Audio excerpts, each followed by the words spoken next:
Hey all, Grolo here.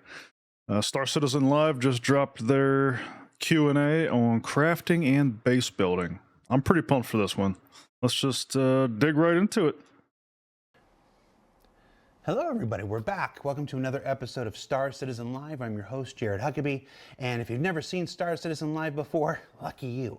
No, Star Citizen Live is where we take about an hour at the end of our week and invite our developers on to answer questions from you, the Star Citizen viewer, backer, supporter, player, all that good stuff. On today's show, we have some of my favorite people, the folks behind the crafting and base building systems that were debuted at this year's CitizenCon Crafting Your Home presentation. So without further ado, because we got a lot of meat to get to in this episode, let's introduce our guests. All right. Starting with, who wants to go first? Who are you and what do you do? Jacob. Okay, looks like it's me.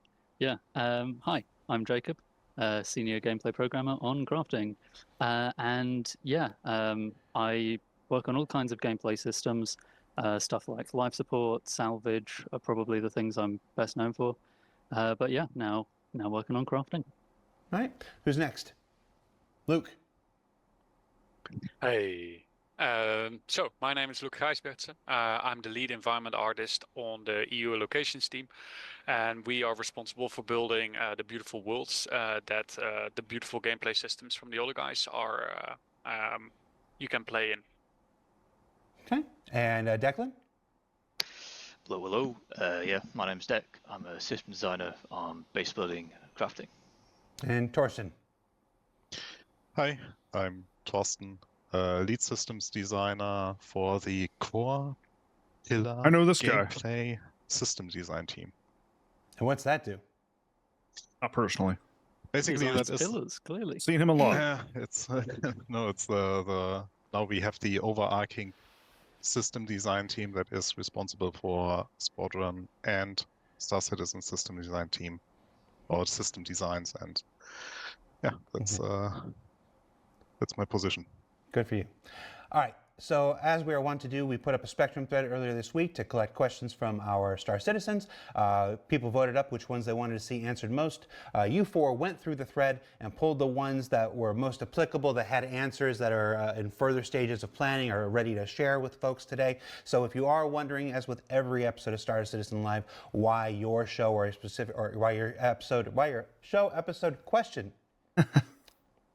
Sounds like why me. your question wasn't picked or whatnot, it's simply because we focus on the questions that have answers that are a little further along in the development cycle and stuff like this. It's because we want to make sure that the information we give you is as accurate and current as possible, even though we all know the only constant in game development is change. So with that, we're going to jump right in. You picked a big one to start us off with, so we'll just jump right into it. What can player bases be used for? How will base building integrate with other gameplay features such as mining and trading? Ooh, good one. Anyone? Not all at once. Okay, I'll take this one first. Yeah, so this is a big one because we really believe that base building will enable us to really change the universe, the way that players will interact with one another or not want to interact with one another, and it will become hopefully more of the backbone of the game, where even if you want to interact with it or not, one way or another, you are always influenced by the gameplay loops of base building.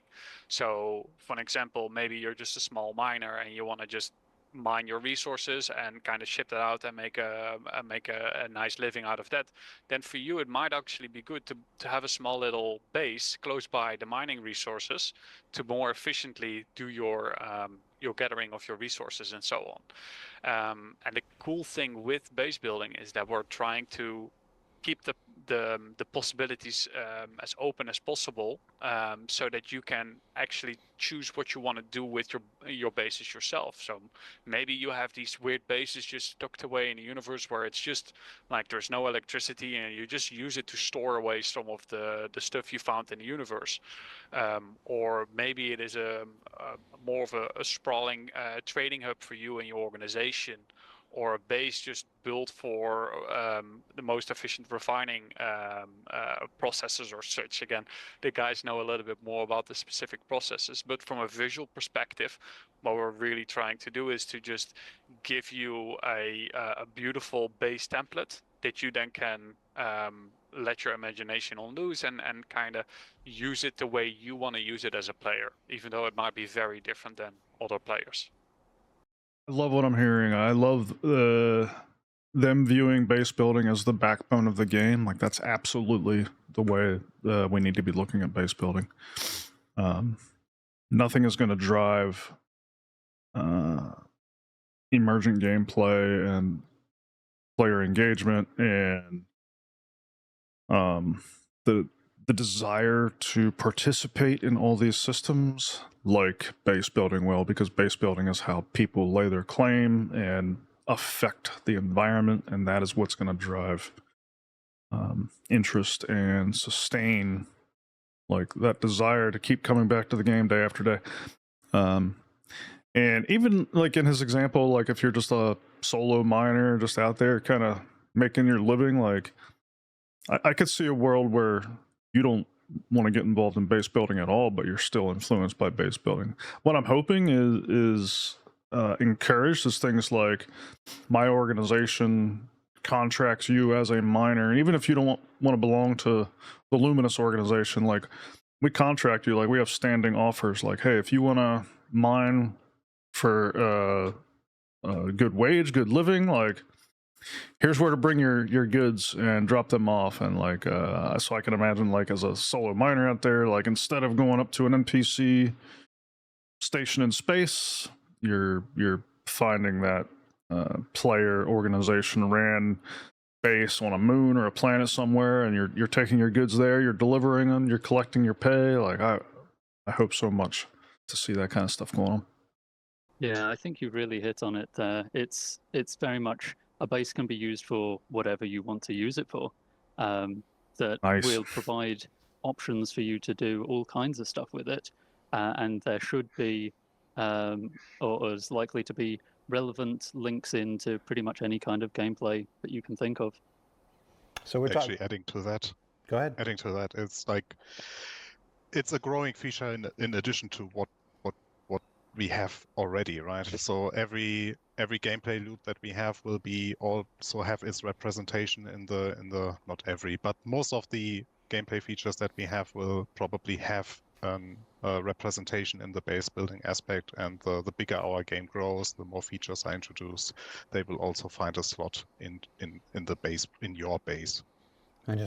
This is critical. Like, I know right now it's really hard for us to see because all the game systems feel so siloed off from each of the other systems.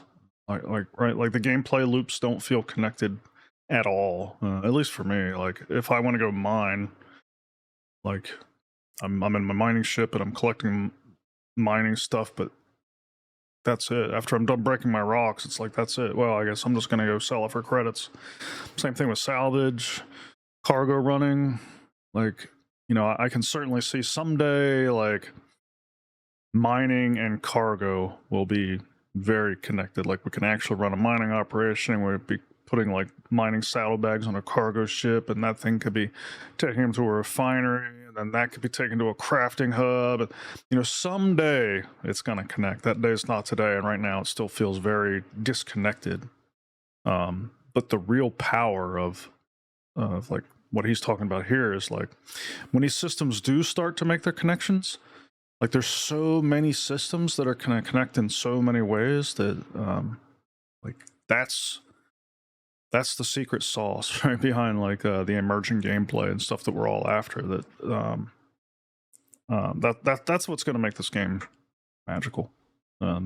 So base building also tying into each of these things, much like mining will tie into cargo, and cargo will tie into crafting, and crafting will tie into base building. And so base building is going to tie into cargo, and to mining, and to salvaging, and to, like, engineering gameplay and energy management. And, like, it's all those connections that I'm so freaking pumped for. And that's what's going to make this game so different from any other. Yeah. So we're talking about. Go ahead. I was just going to say, even if you don't have your own base, it's still impactful because you'll be visiting the other people who have made their bases and using their facilities. So Exactly. That's what I was just saying. It's still an interesting thing for you to use. Yeah. So we're talking player housing, obviously, refining bases, fabrication bases for crafting, which we'll get into more today. Hunting lodges for people who want to go out and take out the fauna. That'd be and cool. stuff. Logistics. You mentioned storage stuff. It's basically, and then it goes Warehouses. on. And on. It's whatever folks want to use their bases for. There will be some way, shape, or form to support that in most cases. Yeah. Okay, cool. One of the big questions that folks had, we're of course on our journey to 4.0 right now.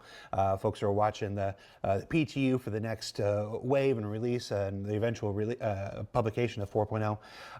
The big question I saw probably most commonly after CitizenCon was, how does all this work with shards?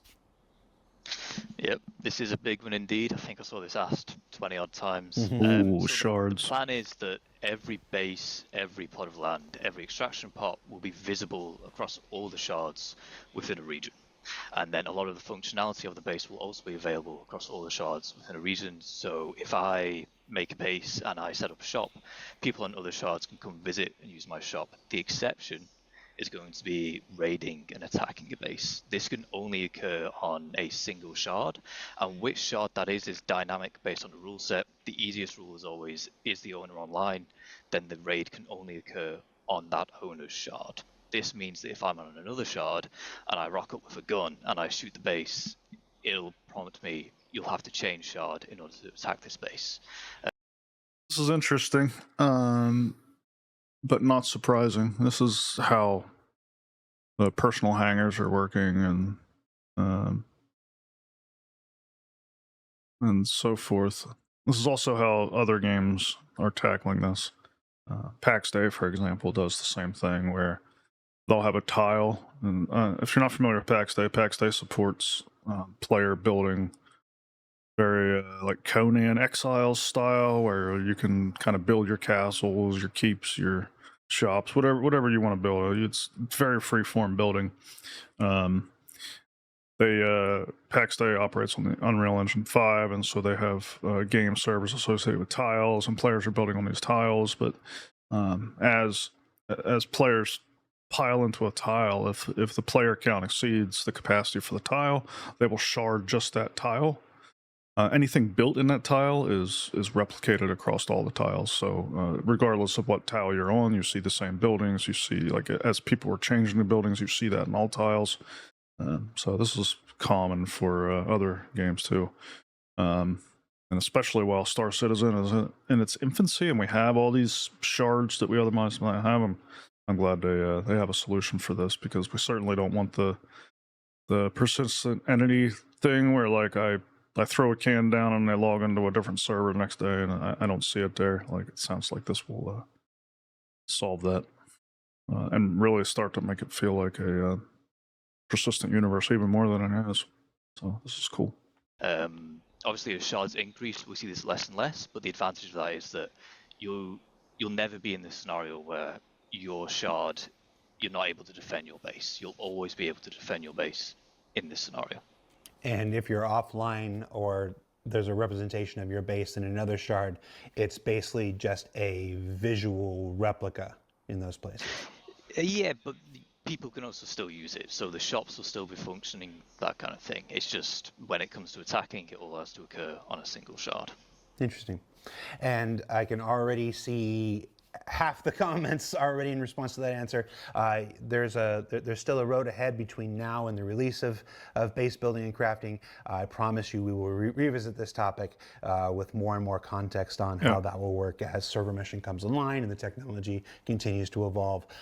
As with everything, there's a plan today. As the technology progresses, that may change or evolve over time, but that's the current implementation that we're working towards, and you can guarantee we'll be talking about it again between now. Yeah, of course. This makes absolute sense. I think this is a very sound, immediate plan. Of course, this is going to evolve as their dynamic meshing strategy comes into play, and we need shards less.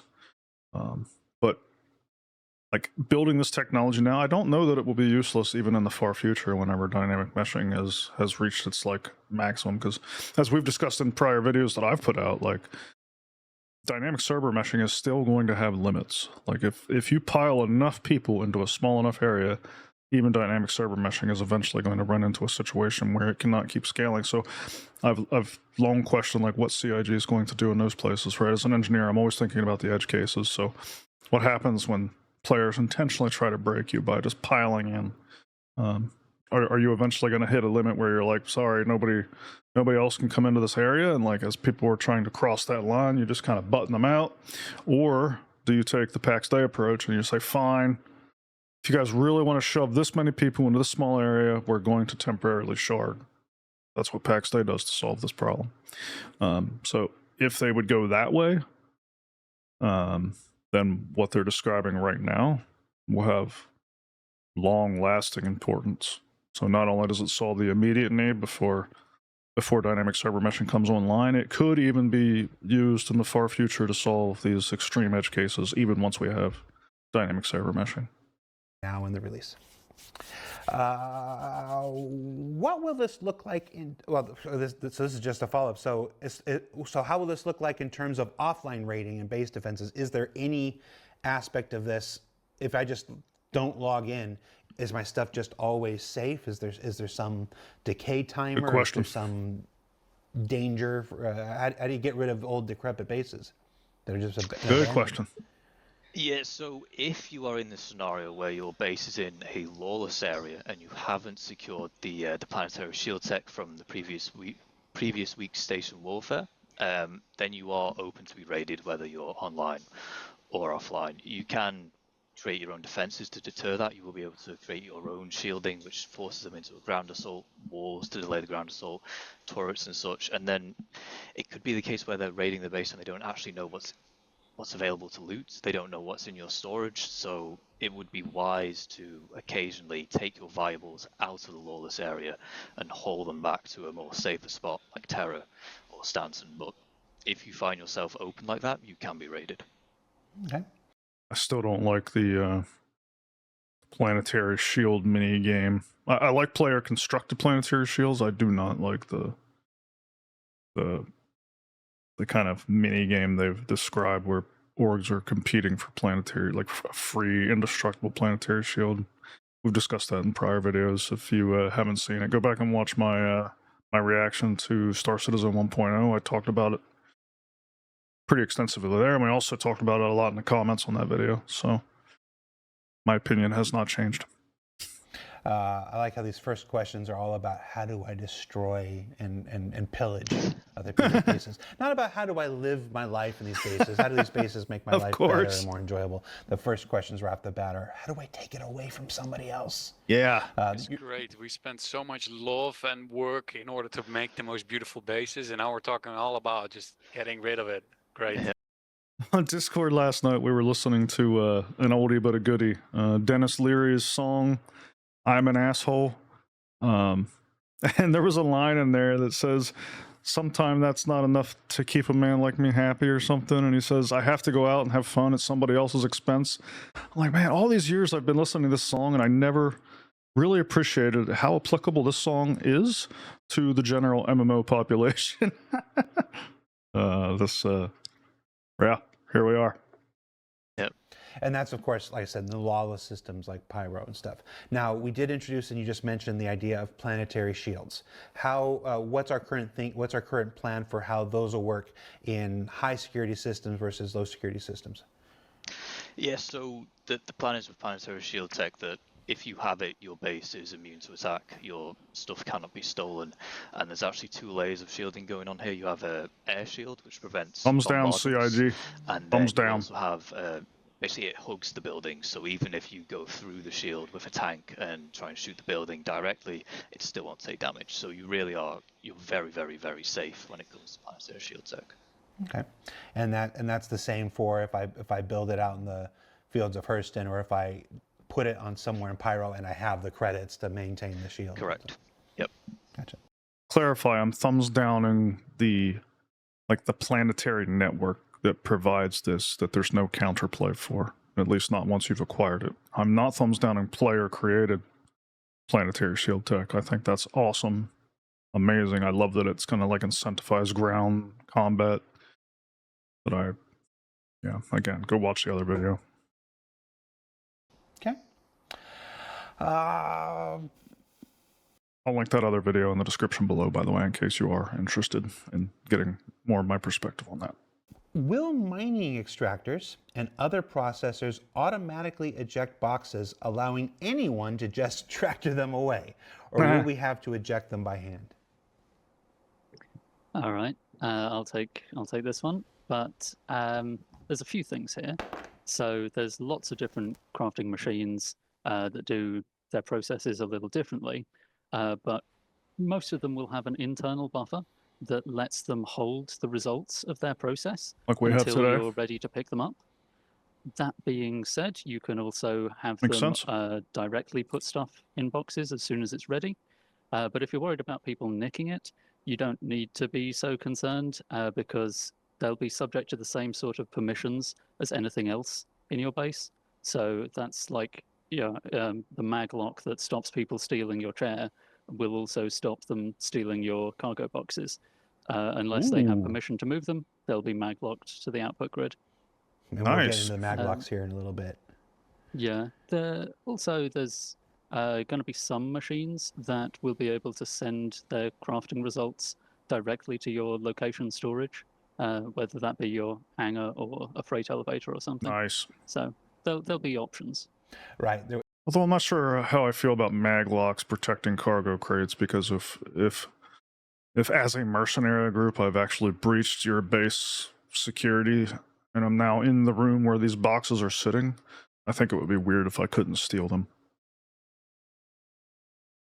I don't know how I feel about that. There was a mention, it says kind of like an underground transit system and stuff that allows certain buildings to connect with other buildings. I like that underground, idea. even if you don't see them connected above ground. Yeah. I like Freight that idea. elevator network. Yeah. Hey, a mining question. Will underground deposits respawn over time, and how is the overall rarity of minerals accounted for in the economy? Short answer, yes. So they will respawn, but it is very unlikely that they will respawn on the land plot that you already have.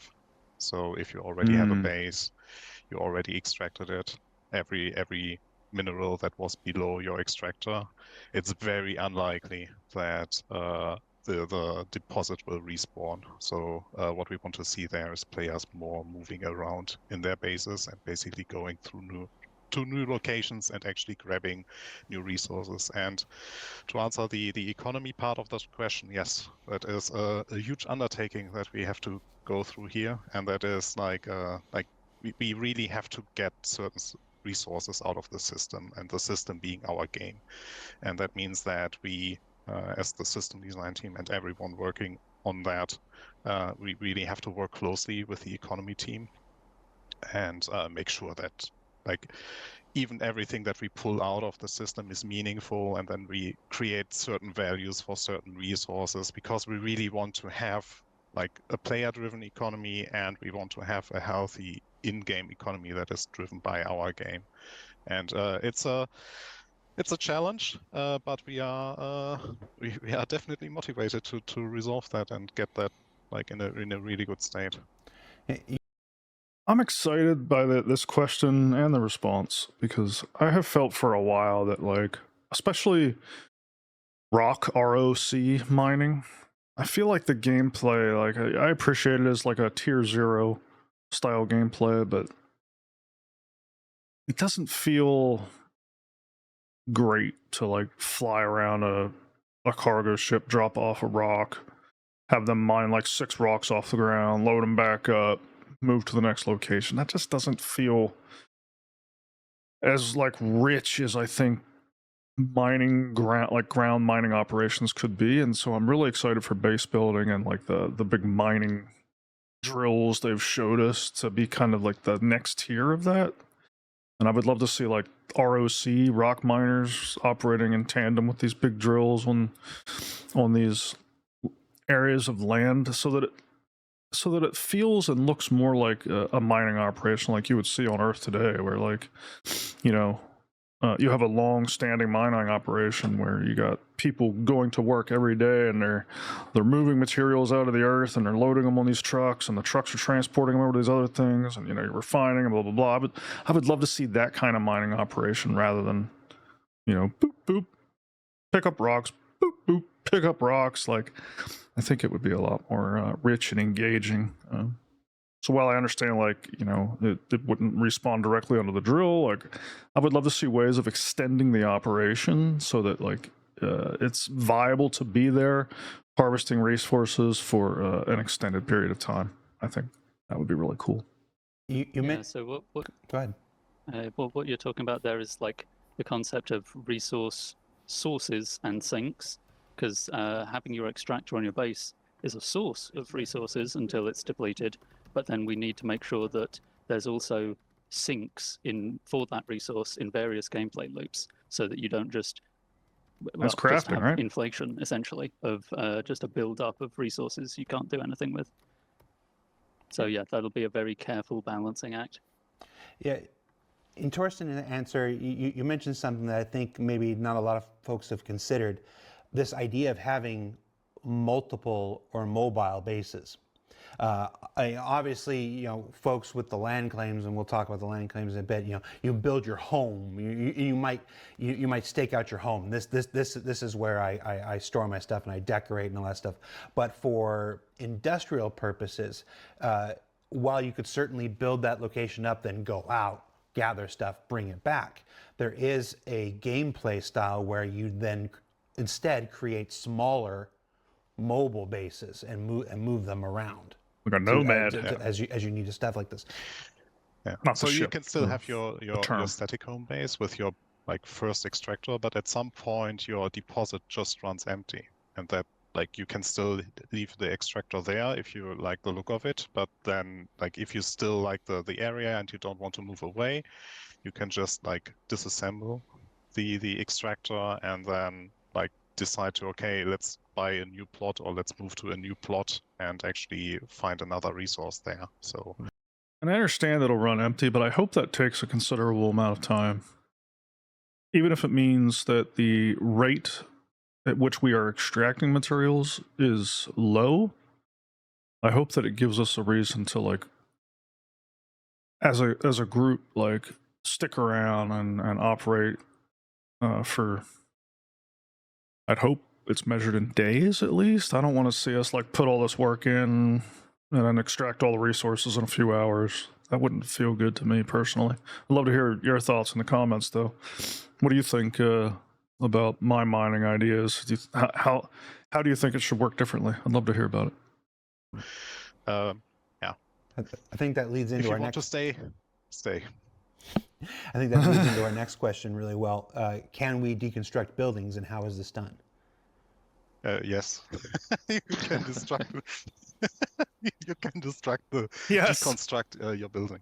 So there it is, like you would construct it. There's the construction AR mode. So you will make use of the drones. The drones then will disassemble the building, and if you have a freight elevator, they will automatically put the material that they gather from the disassembling process onto the freight elevator.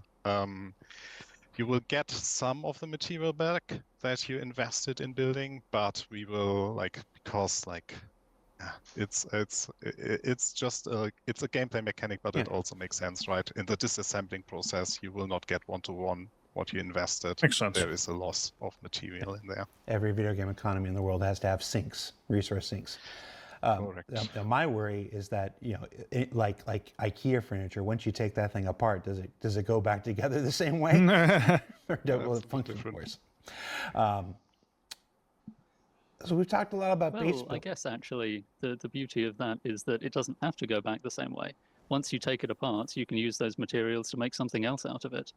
Once your extractor's dried up, make something else instead. Fair enough. So let's talk about making stuff. We've done a lot of base building stuff here. Let's do some crafting. How does crafting change existing gathering methods such as mining and salvage? Oh, here we go. That is a bigger topic because, yeah, so the TLDR, or the short version, is the mining that we have right now will change more drastically again, and we will revisit like other gathering methods that we have. Like we have mining, we have salvage, and salvage will also get like a nice little treat. But let's start with mining. So on the mining side, we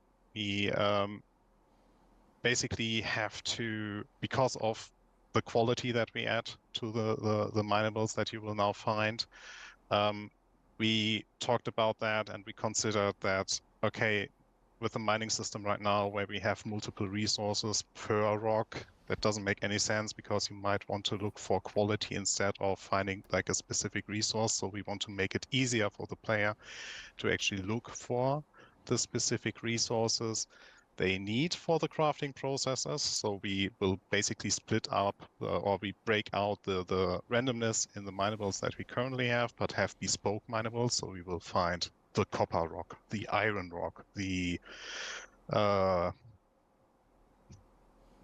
Titanium. titanium got rock. it. Thank Yeah, you, thank you. titanium. Like I was, Okay. yeah. So the titanium rock, and because what you're looking for is a better quality there, right? So you will still look for like the titanium rock that basically fits, like has the perfect quality, but you don't have to look for a rock that contains titanium anymore. Interesting. And here we also want to emphasize, or we want to utilize the new planet tag that was also talked about at CitizenCon, where we want to make use of the biomes that we get through those, and then have like more meaningfully placed minerals on the planet. So you will find certain materials more likely at a riverside or in a certain biome versus in other biomes. So we are really looking forward to get more control over that. So yeah, we are internally quite excited about that. And yeah, and additionally on the mining, so we now talked about like the minerals themselves. We will also be more concrete on the minables that you find based on the profession that you picked. So if you are a ship miner, you will find ship mining deposits. If you are an FPS miner, you will only find FPS minables. And if you are a ground vehicle miner, you will find ground vehicle resources.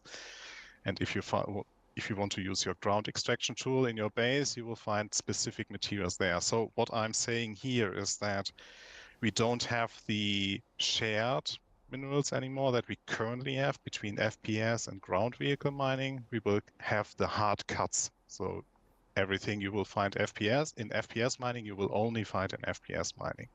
Everything ground vehicle mining, only there. Only ship mining, only there. So we will have a clearer separation so that we can actually encourage the different gameplay loops a bit more effectively. Yeah, I'm really I hope he means like the scanner. Like if you're in a ship, your ship scanner's only picking up ship minables, and if you're in a rock, it's only picking up, ground vehicle minables. I hope that's what he means. I hope he doesn't mean like it will actually only be in your field of view if you're in the correct ship type. I can't imagine that's the case. Overall, I don't know how I feel about these changes. Seems probably okay to me. I don't have strong opinions on this. Probably sounds like an improvement. really looking forward to that. That it'll mean that whichever I do like the idea of your scanner only picking up things that are applicable to your ship. It always annoys me when I'm looking for stuff in my prospector and I'm finding a bunch of stuff that I don't care to see in my prospector. So that'd be a nice quality of life improvement. kind of mining profession you choose to do, you'll have some valuable, unique materials that you can only get with that profession. It's going to be a lot more different materials as well. Yeah, the amount of materials that we will have is Yeah. And you can be sure, crazy. you'll be sure that between ISC and SEL, we'll definitely cover that in the future. I really like of everything you just said, and it all sounds great.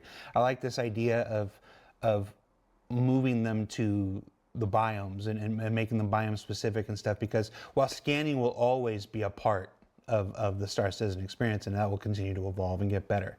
This idea that someone who is experienced and someone who is knowledgeable can just, fly over, do low flying, over the surface of a planet and use it to be like, okay, no, that's an area I'm looking for where titanium is, and I know titanium spawns in areas that look like this, and easily spot that and stuff like this. It's low flying can evolve to being surveying, manner of speaking. I agree. But for the It people makes who it are also easier That'll feel good. to find the minerals, right? Yeah. Right now you are little shout out to Red Monster, but you use like mining guides online, for example, to know exactly where you have to go to actually find what you are looking for. And with this, we want to make it more accessible, that it's logical where you find certain things, and then it's also clearer in the sense of, because it's just one thing that you will find there, right? So hopefully that, or like our goal is to make it more accessible, and not that like accessible in the sense of people that are new to the game are also more attracted to the gameplay loop, but we still want to keep the expert gameplay to it. absolutely Yeah. easy to I learn, mentioned difficult to it. master. Yeah, Plus one. There's the thing that I mentioned at the beginning, that Salvage will get also a little revisit, and something that I'm really happy and excited to tell you is we will have some time to revisit it, and what we will do there is, I think, something that a lot of people already expected or for the initial release, and that is in regards to the construction material that you actually get from munching from Structural salvage. from structural salvage. Thank you. That is that basically the ships are made out of certain components, and once you basically gather them through that, you will have those materials, and then there will be processes to separate them, but this is something that is still being decided of what way we want to go down there. That'd be Yeah, cool. the thing I really I like like that. about this is that it ties it into the dismantle side of crafting, that if you dismantle something, you'll get back some of what it's made of. Same thing with salvage. Your ship just kind of becomes a portable dismantling fabricator thing. I like that a lot. No, that's very cool, and you're right. That is something that's been asked for some time. This idea that if I'm looking for, if I'm trying to craft my own spacecraft, and I need hulls, I need materials, for the hull, I can go and do hull scraping and gather some of the materials that I need for that. And, it's thematically similar. It also kind of gives a similar,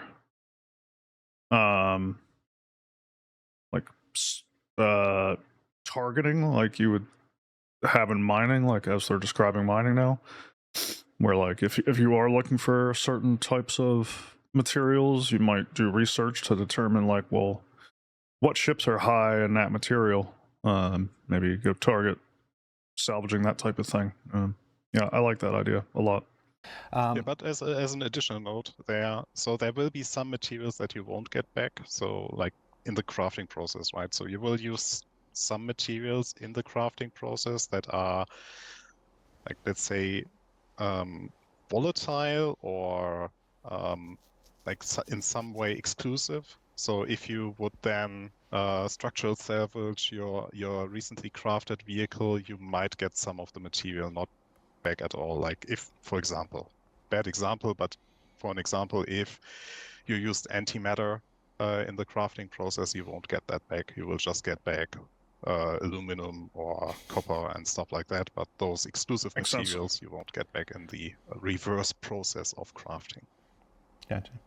Well, it makes sense for I'm just from happy I got you to say munching again. gameplay perspective too. While we're still in crafting here, will there be limited use blueprints? Oh, Yes. In short, yes. oh. We're going to be supporting both finite use blueprints, so like you get it, you can only use it n times, and then also blueprints that have a cooldown in between uses, so you can only use it, periodically. It's just to give us some extra ways to balance and limit certain things, but we're not giving any examples of that at this point. I get it from a gameplay perspective. I understand it, but man, it never felt great in EVE Online. Never felt great to me. Although I also appreciate that this could bolster scientific gameplay. So from that perspective, it's probably a good idea. I was there on a Hazy server in Star Wars Galaxies when it launched, cornering the market on Crat Dragon Pearls and just ripping out so many items, so many weapons and stuff, so many armors to corner the market before anybody else could catch up. So it's nice to know that there are going to be limits on some of the more interesting things. Can you trade blueprints? Yes and no. So we mentioned at SitCon that the blueprints are awarded to your character, essentially, to your character's virtual blueprint library. So if you get directly credited a blueprint from a mission or a reputation reward or something, then it's bound to your character. You can't trade it. But there will be some... Is this the first instance of character binding that we've heard about? I can't think of anything else in the game yet that's character bound that I can't like throw out into the world. I guess maybe if you think about things like reputation, obviously that's bound to a character. Interesting. Gameplay where you find blueprints on a data pad, and that data pad can be traded before you read the data off it. Once it's been downloaded, though, it's gone. It's a one-time download, essentially. So if you've already found this blueprint and you find another blueprint of it in a loot crate somewhere, you can give it to your friend. But once they've downloaded it, the data pad is dead. Okay. This is one of those things where, like, it will probably bolster certain types of gameplay, even if it doesn't feel super realistic. Definitely in line with their, approach realism and then walk it back to the point where it's fun. This definitely seems like that. And eventually, when we have a more robust trading system, I can see that being a hot commodity on whatever our version of an auction house will be. That auction house? Can we use stolen materials to craft? Absolutely. The crafter doesn't care about the legality of anything. I mean, heck, you can probably steal an item, dismantle it into parts, and make a whole new thing out of it. So, seems That'd like be a way of getting around the stolen tag. Yeah, Yes. actually, If that there is is the one. recommended loop if you steal an item, right? So because items have an ownership associated to them, and either you somehow get rid of the ownership marking and replace it, or you go the easy way and just disassemble it and craft the item yourself, because Makes sense. you don't have to hunt down the materials, or not as much materials, because again, not the 1-to-1 ratio if you disassemble. Okay. But I do like the idea of nicking someone's entire spaceship and deconstructing it and then making some other ship out of it. Luke, we'll go back to base building for a bit. How customizable will these things be in terms of materials, colors, shapes? Yeah, like we discussed earlier, we really want to make sure that players are able to kind of make the base their own, and to also use the base for whatever new systems or the existing systems that we have out there and gameplay loops, right? So, for an example, a hunter's lodge, you might want to tint it in a specific way with the buildings and so on, so that it blends nicely into the environment, so that it doesn't stand out or get any attention of other bypassers flying by. Where if you're building more of a trading hub, we want you to be able to kind of again, tint the buildings, maybe put logos on the sides, and really kind of advertise like, oh, this is my location, come here, trade, and yeah, really have different ways of integrated. We have a lot of beautiful planets that have very different biomes and colors and structures, and we just want to make sure that we are providing a nice palette of different tints and customizables to kind of make it fit within every biome, every planet where you want to build your base. Something that we showed in base building as well, that a lot of people caught up on, is that a majority or a large portion of the buildings will also be able to be connected one another. So we're looking at we have generic buildings, and then the player can decide what they want to do within that building or how they want to tint it, and then those can be connected to corridors and other buildings and linked together, or to a hangar, and you can build your own little infrastructure with that. Well, I think it's really we're really excited to kind of see what players are going to do with those options. And and I know this first version of base building we're talking about uses what we refer to as the high-tech aesthetic. This next question is looking way out, but we'll ask it. Will there be different styles of structure in the future? They give examples like a shanty town or even alien-influenced buildings. Yeah, so there's indeed, with the introduction of base building, there's a lot of possibilities out there for us. For now, we're very focused on establishing this high-tech visual very well. As they should. We have a specific set in mind in which we want to release with. After that, like we've always already, or Declan discussed in his presentation in CitizenCon and already hinted at, is that there is more functionality to come that we also want to look at, like, for example, ranching and trading and so on. And after that, it's really going to be a question about what kind of, do we want to expand the current high-tech set with new functionality, or do we want to start building a new set with a new aesthetic? But that is something that will we first want to see how players are going to react to the initial set, and then from there we'll make informed decisions based on the players' reactions. Love to hear it. Makes perfect sense. We mentioned the mag locking at. I'm not much of a person, like, I'm not one to have a whole lot of opinions on this type of, like, skinning and coloring and decorating. I'm definitely more like, I'm just going to put something down, make sure it's functional, and never think about it again. But I know a lot of people out there will definitely be interested in the cosmetic side of this stuff. So I'd love to hear what your thoughts on this are. I don't really have any myself. CitizenCon and earlier today, so I want to get to this. I've seen a lot of questions, and you've got one here. How will we be able to decorate our homes in a way that there isn't physics jank just all over the place? Good question. Yeah, that's I understand where the question comes from. So one of the options that we will have with decorative ER, the mode in which you get to decorate your place, is that you'll be able to kind of mag lock your furniture into place, and therefore only you or certain people with the right credentials are allowed to move the position of that object. In the future, there will be ways to disable the mag lock, I believe, but I'll have to look at Declan about this. Depend on security and yeah, out in the future. Yeah, that's again, for the initial release, we're still focusing on just letting you build your bases, and then in a future patch, we will start to really go into like PvP, and then the mech locking discussion will definitely be addressed there as well.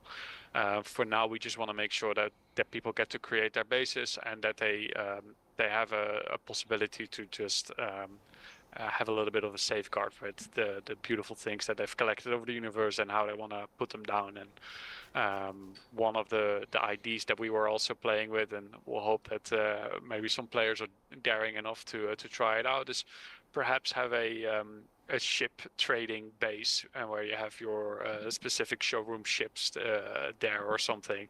But you need to be daring that they're not getting nicked, I guess. Or again, stuff for the future as well. Gotcha. I'm sure they'll also maglock boxes together to make the ugliest structures that we've ever seen before, so we can get close. Declan, don't give them any ideas. We're made beautiful art, Oh. but You don't need to give people ideas. I already know what the first base built is going to look like, and I can't say it. I am sure it will be the most We all know. magnificent base ever built. I have high Yeah. trust in the community. Nope. And in case anybody's new to video Gonna look like a huge vertical freelancer. games, the acronym is called TTP. And we'll see how long that is. ETP. Oh. Never heard the acronym before, but I get it. Can you work together to create a base? Can you work together to create a base, or can you charge a fee for using a base's services? Yes.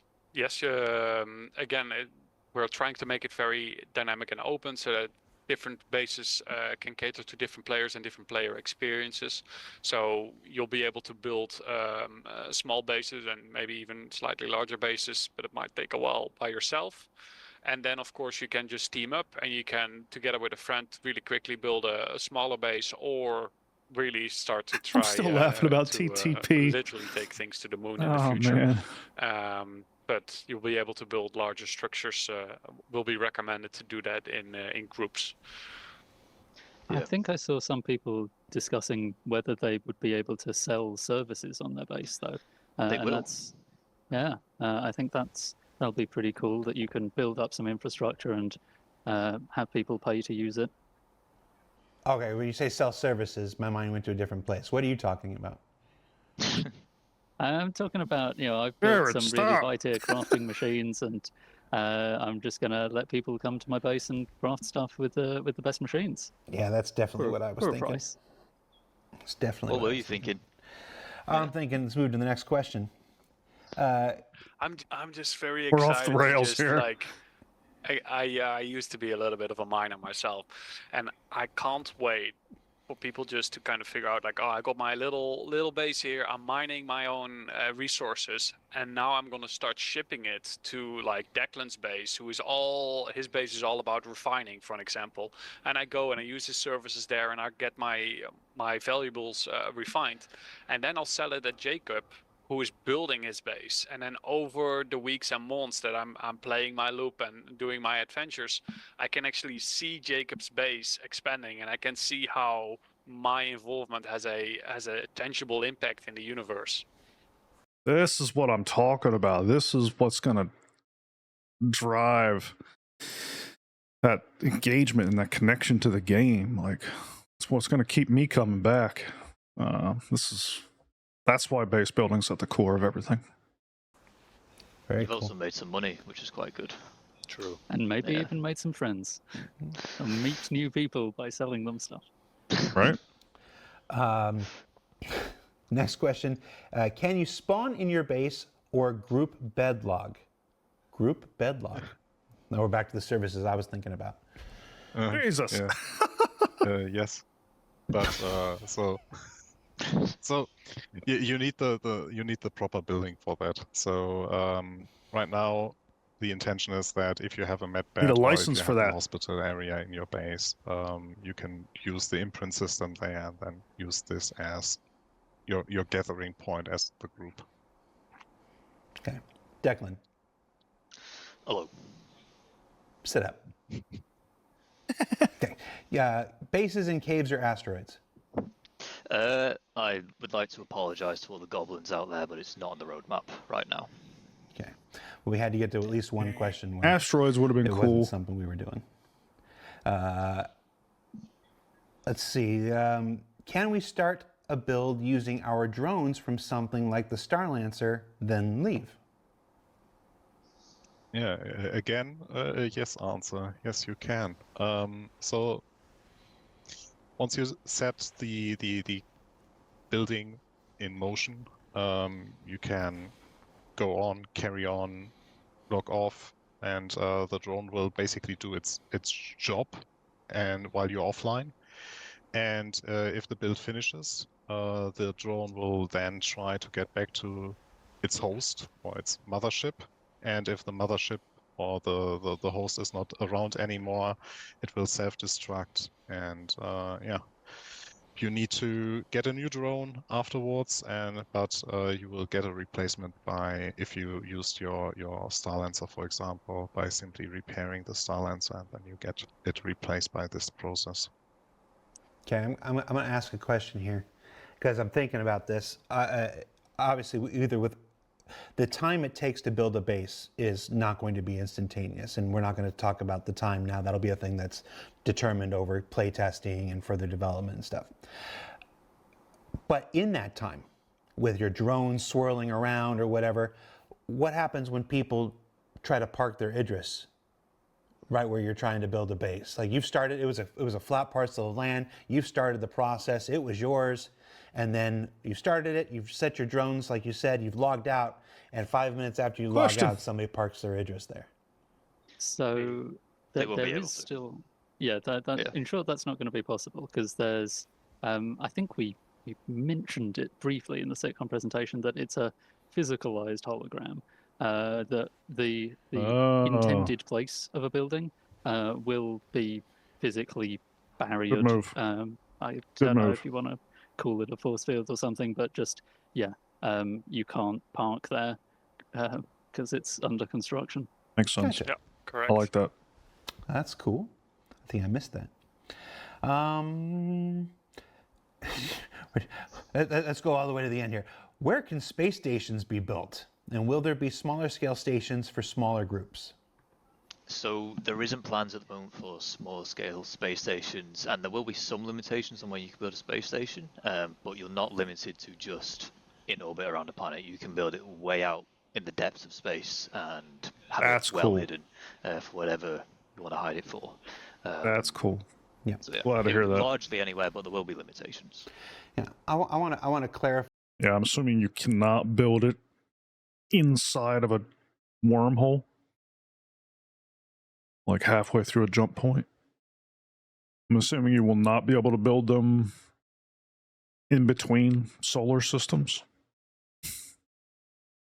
But maybe if you head into a jump point, intentionally get ejected so that you're like way out in no man's land, maybe that'd be a great spot to put one down. I'm also assuming you couldn't put them down around, like, I don't know. Yeah, there will probably be like limitations around certain points of interest, raids, some of the other things that they've mentioned in previous videos. That all makes sense. When he says that there are no plans for a smaller scale station, he's talking about the physicality of it right now. It's like we're building towards our first physical space stations, and those are the ones we're building to. As far as how many people it will take to build that one size space station and expand and stuff, that is also a thing. We have ideas, we have plans, we have intentions right now, but these are things that will continue to evolve as we get closer to the actual implementation of this feature.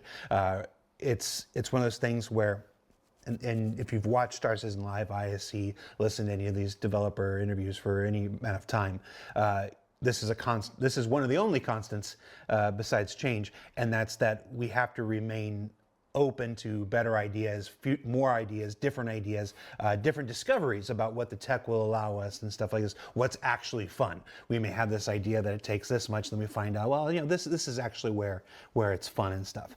So 100% on this. You got to remain fluid. Software's never done, but it's definitely more apt to change and evolve, and up until the point where it's shipped.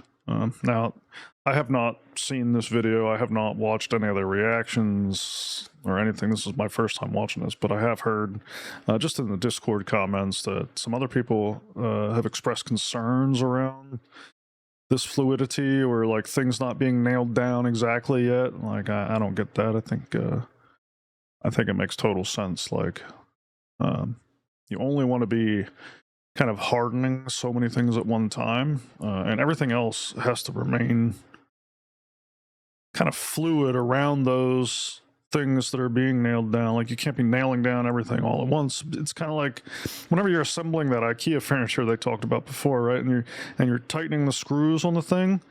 Like I don't know if you've ever done that before, but like you don't like tighten a screw the whole way and then move on to the next screw and tighten it the whole way. What happens if you do that? Eventually you get to the point where you're on the last screw and like the thing doesn't fit together quite right. Then you got to go back and you got to loosen all the other screws up. Like you put every screw on just kind of finger tight, right? Just almost tight. And you do that the whole way around and then you tighten everything up. It's the same way in software design. You got to leave room to bump and move things around and nudge them into place. And so I would be surprised if they had any of this nailed down yet. As far when you say that there's no plans for a smaller space station, that is a physicality thing and not a comment on the amount of people necessary to build one. That is something that's going to be developed through a whole bunch of testing with you guys and our Makes guys. sense. So you guys and our guys. Move on. If you pledge for a ship, will you receive a blueprint to craft it? If you buy a car from the dealer, can you make more? No, you cannot. Pledging a ship does not give you the blueprint to craft it. You got to earn that like everybody else. But it gives you the ship, and you can use the ship.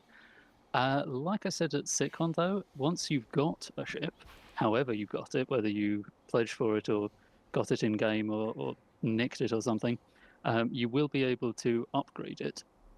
So even though you can't craft directly, make a brand new high tier ship, you can upgrade the one that you pledged for in-game materials and research and all that. But yeah, you'll be able to do that to ensure your vehicle has the best stats that you want for it. Okay. And you just butted up against one of the other big questions that a lot of folks had after that presentation. WTF, the upgrade system. How does this work? What are tier 1, 2, 3, 4, 5? Is it the same thing for every ship? Is it different for every ship? Is it customizable, like I seem to think you just hinted at there? How are we expecting this tier system to work? Curious about this as well. There's still lots of development between now and its implementation. We've talked about this quite a bit in the comments on my previous video. And I think not everybody sees this happening the same, so I'm curious what they say here. Yes, absolutely. But I'll talk about the current plans.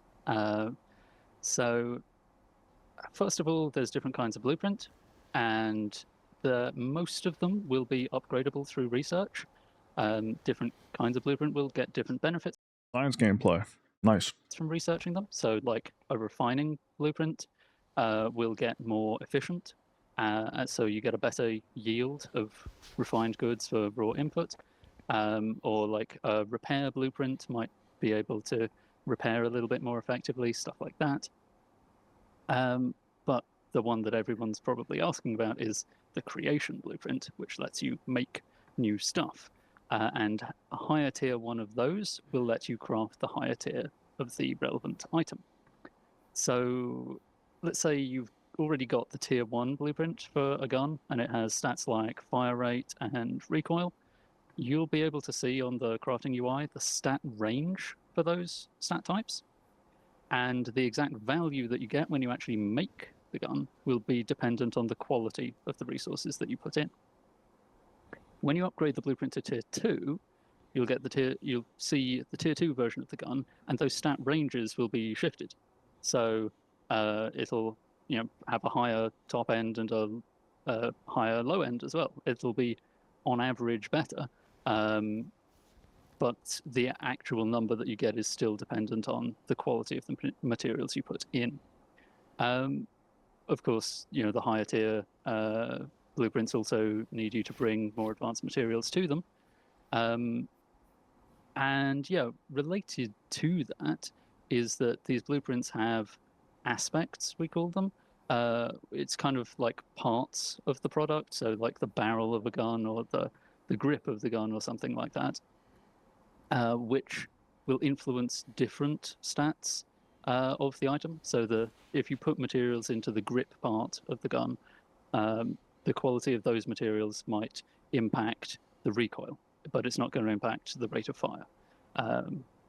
And this becomes especially interesting for the very highest tier of creation blueprints, because then you'll get a choice of what materials to put into certain aspects, and based What I on wanted to the hear. choice you make, it will influence different stats.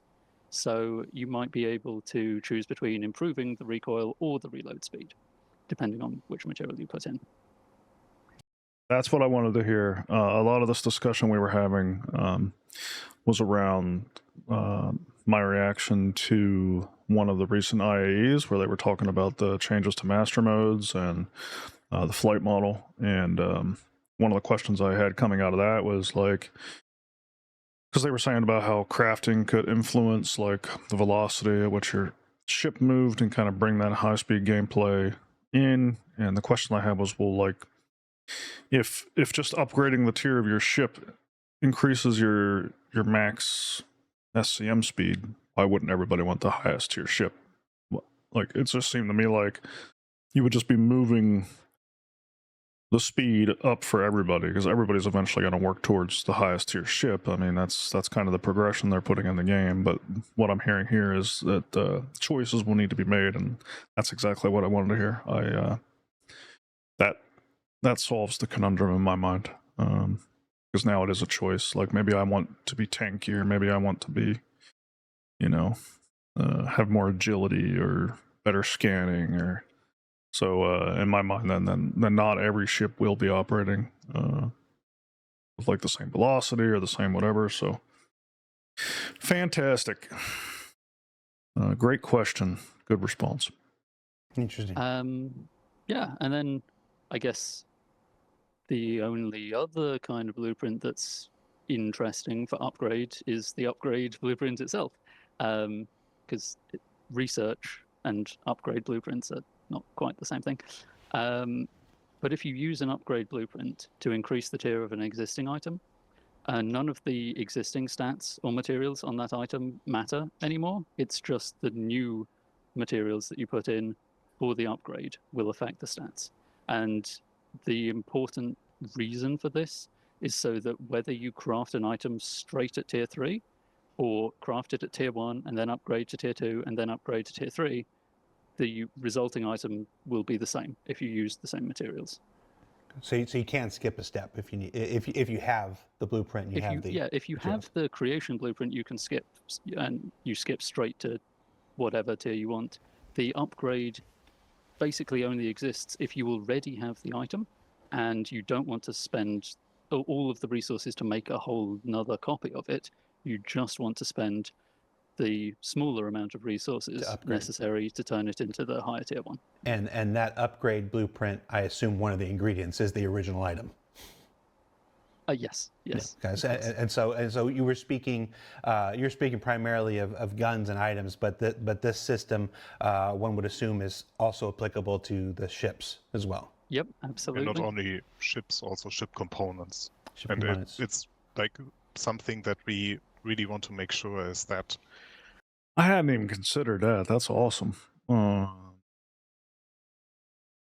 Like upgrading your components across tiers and making choices on those, that could get pretty wild.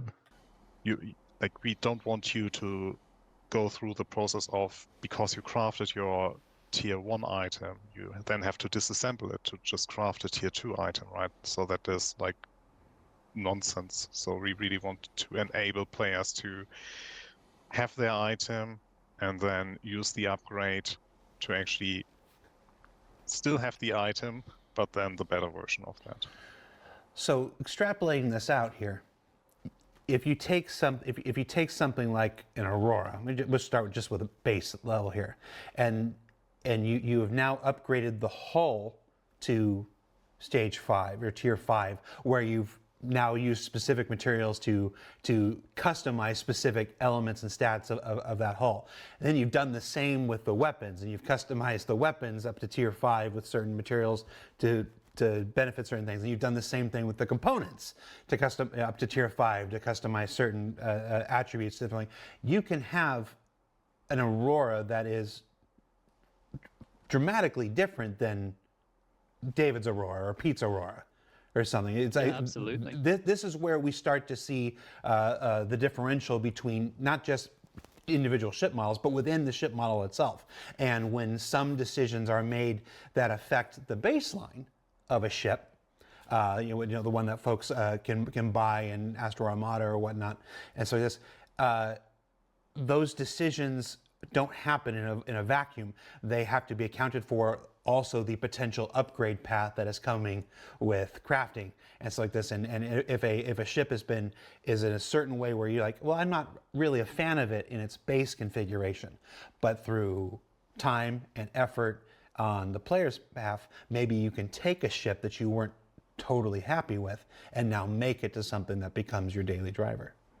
Excited about this tremendously. I'm looking forward to the scenario where like you come across an enemy in space and you both make the choice to engage and you start dogfighting or whatever, and all of a sudden you realize like the characteristics of this opponent are totally different than what you expected.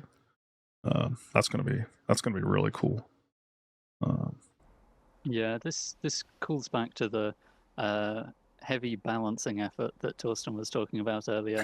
That one of the big challenges is going to be all balancing efforts are heavy. Very carefully balancing all of the different possibilities that you'll have access to with crafting. Because instead of just one ship has these values for these thrusters, the ship hull can change, and the thrusters can change, multiple tiers of them, quality scaling, lots of potential for variation. So yeah, we will be paying very close attention to this. You're just creating a whole lot of work for Rich Towler and his team, aren't you? Yes. Sorry, guys. He's gonna bust through the wall like the Kool-Aid Man here in a minute. All right, we've got a little bit more time. Let's go back to some base building here. How well will bases blend into the surrounding environment? I think longtime players can remember that the very first outposts that ever appeared in 3.0 were almost always up on stilts because they couldn't deform the terrain. How well will our stuff blend in with the terrain? Good question. Yeah, so you'll be able to kind of, again, with the tinting, you'll be able to kind of pick certain tint palettes that work better with the biomes that they are in located.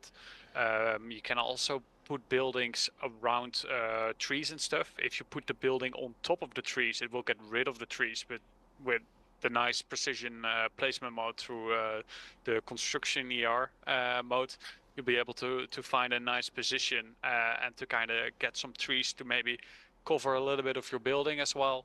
Oh, that's cool. We'll see how that goes.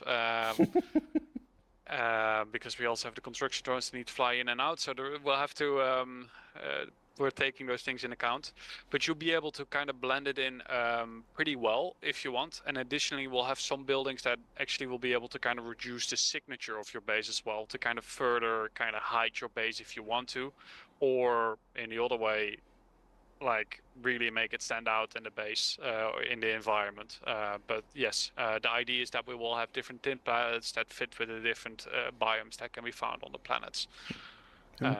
This was cool. I hope they nail this. Like the visual, the visuals around base building, I think, are going to be so important because it's going to really, again, like just enhance the environment. Like one of my favorite aspects of Star Citizen right now is whenever I land on some planet, some part of a planet I've never been, which is most of the parts of the planet, and I get out of my ship and I just kind of survey, looking around me, and like it still takes my breath away sometimes, just like the grand scale and scope of the game, and so like it's really important that bases maintain that level of immersion and visual fidelity, so that like when I get out of my ship and I look around, like the base looks really cool in that forest or on that mountaintop or next to the water, just as a lot of the points of interest I have in the game already, like these shanty towns and stuff does. Like these things look really cool, and I think it's important that the player bases maintain that. You know, I've played a good bit of PAX Day, And one thing that bothers the hell out of me is like I'll chop down a tree and I'll build my little hut where the tree used to be, and then a few minutes later the tree grows back and now it's jutting up through my hut. I don't want to see that. I'm sure PAX is going to fix that too, but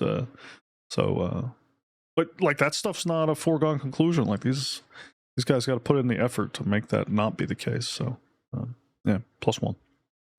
One would assume there has to be some level of terrain manipulation, though. Is that entirely automated by the system, or will any of that be in player control? Yeah, so the idea is that we don't want to fully allow the players to customize the terrain to their liking, because that would take away from the value of scouting for a good location. So there will be buildings that will do a very light terrain manipulation, just to make sure that like the staircases work and so on. But the majority, the best solution that we'll provide is the use of foundation tiles, the big concrete slabs that people get to place down, and then on those they'll be able to kind of put their buildings down. And those will deform That's the a good terrain. solution. So if you have I a like plot that. of land that is not particularly flat for you to build connectable buildings, then the idea is that you would put down a foundation first, and then from there on you'll be able to connect your buildings on top of Yeah, that. that's reasonable, easy to understand. We can squeeze a couple more in before we're done here. How will player trading at bases work? All right, I suppose there's two ways to look at this. You've got your seller and the buyer. If we look at the seller, then you've either acquired your items or you've crafted them and you want to put them up for sale. You can do that by placing them in a freight elevator, listing them on a connected terminal, or make a physical shop. And then there'll be a mobiGlas app where you can say, hey, I have T3 bombs for sale. Everyone come and grab them before they're gone. And then Nice. as the buyer, you browse the advertisements on this new trading app, go to the base and purchase them. Or if there is a very particular item that you want, you can put in a buy order and you'll say, I want this item, this many of them, these stats, deliver it to this location. Obviously that'll cost more because someone has to accept that and then do the delivery, but it means that you get a very particular item that you want. I love that. I'm glad to hear the buy order system. That was a great system in EVE Online. And it'll be great here too. It's always good to know that there's a market for what you want to do. It really incentivizes that kind of merchant gameplay. I love the way they're describing the shop experience at player bases. He said that you could browse the shop and then go there, which seems to indicate that I will be able to browse what your organization or your base has from a distance, see that you have what I'm interested in, and plot a course. I love that. It's perfect. Thank you.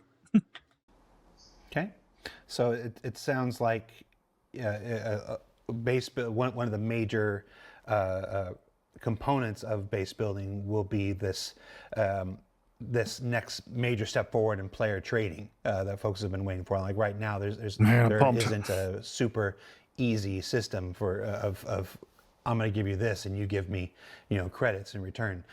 So it sounds like most of that comes online for the first time with base building.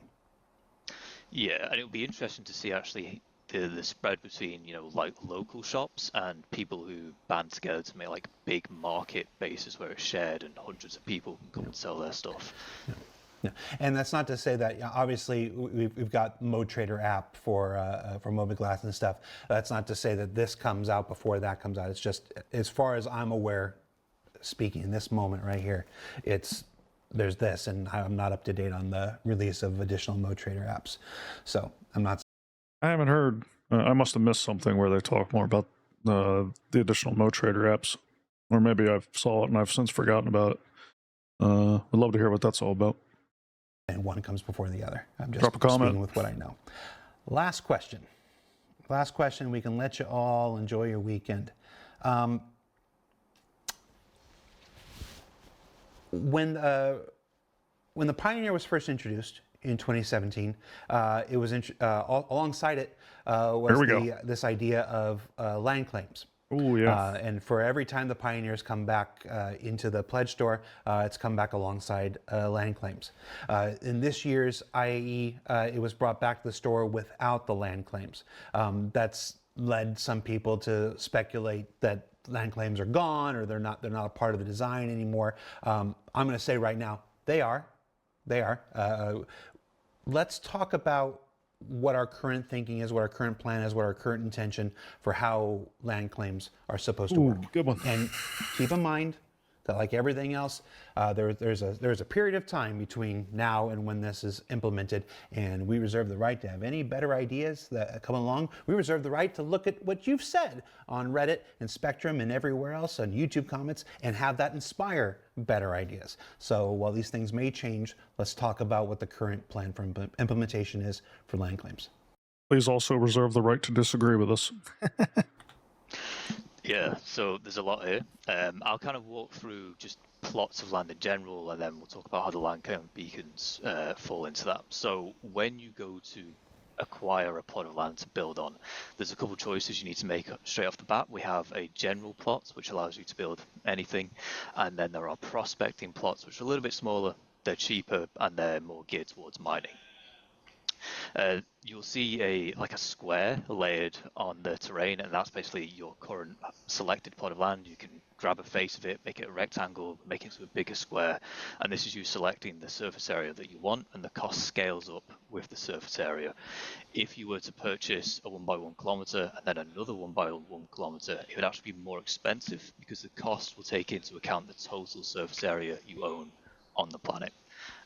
Where the beacon comes in is that you kind of skip this initial UEC cost for purchasing a plot. You just use the beacon and you have your plot of land. From then onwards, if you bought with UEC or used a land claim beacon, there'll be a reoccurring UEC tax. And if you fail to pay that tax over a period of time, you'll begin to lose rights to your base, and eventually you'll lose complete ownership of the land, complete ownership of the building. They can be looted. Someone else can buy up that area. That's it's very important that we avoid this concept of like a dead base. We don't want people to be able to just go AFK either for a year, even though they stacked up billions in their account. Mm-hmm. We still don't want them to be able to have a dead base. We want to free that up.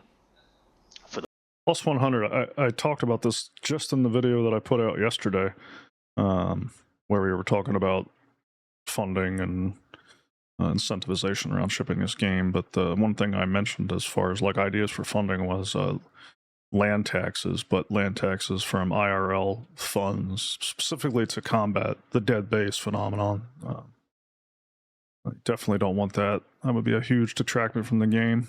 Sounds like they're going with the UEC approach, was amazing and awesome as well. Yeah. For the players. In addition to that, there will be some limitations where you can buy plots of land and use beacons. We're going to have, for want of a better term, a national park, both in lawful. I also like that it like it's a degrading system. It's a no-build zone, and this allows us to reserve land that's pristine for exploration, it's pristine for resource gathering, and so on. Cool. I think that's there's one other thing. Sorry. When you have your plot of land, there'll also be an exclusion zone around it where no one else can buy or build, so you can't get boxed in. That is a high-level summary, I suppose, of the current plan for land claims and plots in general. I like that. It's not that like there's so much space in this game that it makes that kind of thing very feasible. Some other games just don't have the geography to pull that off quite. Star Citizen will, and that's really nice. Gotcha. So let me see if I understand this to re-summarize it here. So anybody will be able to go and purchase a plot of land so long as it's available, so long as it's not in one of these no-build exclusion zones. You reference national parks. They're not literal national parks on Pyro 3 or whatever, but areas that are protected for gameplay reasons. We have to make sure that there's still plenty of areas to do missions and minables and stuff like this. So anybody will be able to buy a plot of land in one of the buildable areas. The land claims basically are your like coupon for that. It's like you can pay a brand new UEC cost to purchase that, or if you have a land claim, it's like, nope, I already prepaid. This is my prepaid voucher, and you hand that in, and you get the land claim for Perfect. that. So Love it's it. open to everyone. One is just a voucher. You've already got that ready for you. Love it. After that, there is a maintenance cost. We talked about money sinks. Money sinks are essential to every video game economy that's ever existed. So there will be a recurring fee if you don't log in often enough. And again, the time period will be things that adjust like everything else in Star Citizen. If you don't log in enough to pay your stuff, eventually you'll lose control or ownership of that land, and then I assume anybody can do whatever the heck they want with your base and the stuff that you've put there. This is really good because, like you said, back on a Hazi server, I had a city on Naboo that was still there 4 years after I stopped playing. So Yeah, you do not want that. and then obviously again, reiterating the limitations, not every single space on the planet will be buildable. You're probably not going to be able to put your base right up against the wall of Lorville. For instance, there's going to be exclusion zones to maintain all the other gameplay elements. But we have a lot of planets and a lot of moons with a lot of surface area, and we're making more. So, yeah, that about get it, Declan? I think that's about right. Yeah. Cool. Gentlemen, that's it. Thank you so much. Thank you so much for taking time out of your schedule to be here with us. It's always a pleasure to have you on here. I knew when we were putting together this presentation for CitizenCon, you know how excited I was from the first day on. Like this is there are jokes on Spectrum and Reddit about how crafting is the answer to everything. It's not the answer to everything, but it is the next major step forward in the evolution of our game, alongside base building, where finally, for the first time, you have a true sense of ownership in the builds in the universe. So I'm really excited about both. I know a lot of our players are. So thank you for your continued work. Obviously, between now and the release, we will follow up. There will be additional ISEs, additional SCLs where we address the questions that no doubt come up after this episode. So keep them coming. Torsten, Jacob, Luke, and Declan, thank you so much for your time. This is our last Star Citizen Live of the year, folks, so thank you so much for tuning in. We have one more episode of ISC that airs next Thursday. It's our standard patch report episode where we're going to revisit a bunch of the stuff that are coming online with the upcoming 4.0, and then I go on fishing. We'll see you back here in 2025. So keep your eyes on the robertsspaceindustries.com website for updates on 4.0 when it moves from into the next wave of PTU and then its eventual release. And thanks for watching. Thanks for supporting. Thanks for letting me do this. John, you did really well today. I can't tell the difference.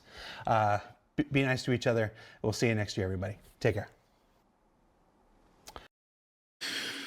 That was awesome. There's a few things that excite me as much as base building and crafting in this game. I don't think there's anything that excites me as much as these two things. I agree with people, like base building and crafting is not going to solve everything, but it's going to make a huge difference, especially when it comes to the connecting gameplay loops, which is a complaint we all have, rightfully so. Like nothing will connect all these gameplay loops together as well as base building and crafting does. So yeah, super excited about all this. I had a thought that I didn't pause to share, and that is like one of the things I'm very excited about, and this might seem very simple, is like the impact that this will have on TTP. And by that I mean time to play. What do you think I meant? Or you might call it time to mission or whatever, but whenever they were talking about like bed logging and bases and that kind of stuff, like that's what hit me. Like it takes quite a commitment to log into the game right now and go get involved in it, right? Because I'm usually spawning on like New Babbage or in a spaceport, and it just takes a bit to like get from the bed I wake up in down to my ship and spawn it and go to where I need to go to do the thing I want to do. If there's a particular loop I like or an area I like mining in or whatever next to my base, like I feel like waking up in my base's bed and just walking right out to my ship. Like I feel like it's going to really accelerate the like logging into the game and getting into it, like and just feeling like you're playing like really quick. I'm looking forward to that aspect as well. So yeah, fantastic show. Really enjoyed this. Hope you did too. That's all I got. In the description below, I'll put a link to the video I talked about where I talked about planetary shielding. If you're interested in my perspective on that, I encourage you to check that out. Drop comments you might have on that. Drop any comments below on these topics as well. I know as I was going through here, I had a couple questions that I had asked. I'd love to hear what you have to think on this, or any of the ideas or comments I had. Like if you disagree, like drop a comment. I'd love to debate or discuss it. Also, next video will probably be the AMA video that I've been talking about. If you have a question you want to ask me, I'm doing an Ask Me Anything video as a thanks to everybody, and kind of celebrate my milestone here on YouTube. So follow the link below to the community post and drop me a question. I'd love to answer it. Looking forward to that. I'll let you all go. I'll see you next time. Thanks all. Bye.